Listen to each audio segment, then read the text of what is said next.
Assalamualaikum dan salam sejahtera.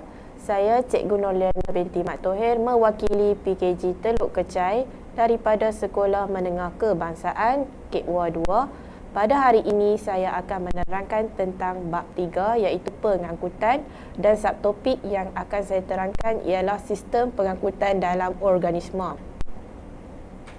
Standard pembelajaran yang kita akan capai pada hari ini, kita akan dapat membanding dan membezakan fungsi sistem pengangkutan dalam organisma kompleks dan organisma ringkas. Baiklah, sebelum itu, cikgu ingin bertanya kepada murid satu soalan. Apakah organisma unisel? Okey, organisma unisel untuk pengetahuan murid ialah organisma yang mempunyai satu sahaja sel. Okey, sekarang ni cikgu akan terangkan bagaimana sistem pengangkutan dalam organisma ringkas. So, organisma ringkas seperti organisma unisel tidak mempunyai sistem pengangkutan yang khusus.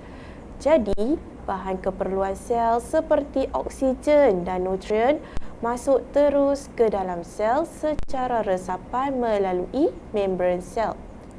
Bahan kumuh pula seperti karbon dioksida juga disingkir keluar dari sel ke persekitaran secara resapan melalui membran sel.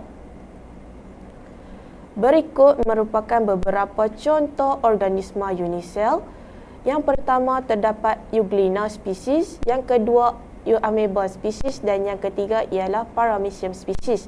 Ketiga-tiga organisma unisel ini mengambil oksigen dan nutrien secara resapan dan juga menyingkirkan karbon dioksida secara resapan. Adakah murid tahu apakah itu organisma kompleks? Untuk pengetahuan murid sekalian, organisma kompleks merupakan organisma yang bersaiz besar. Organisma kompleks seperti manusia, haiwan, vertebrata dan tumbuhan multisel mempunyai sistem pengangkutan yang khusus. Pertukaran bahan antara organisma dan persekitaran berlaku sangat perlahan secara resapan. Berikut merupakan dua contoh organisma kompleks. A ialah manusia dan B ialah tumbuhan.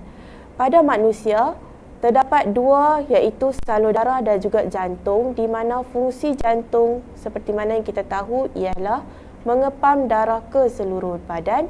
Pada tumbuhan pula terdapat xilem dan phloem, di mana fungsi xilem ialah mengangkut air dari akar ke daun melalui batang, manakala phloem pula mengangkut sukrosa ke seluruh bahagian tumbuhan untuk menjalankan fotosintesis.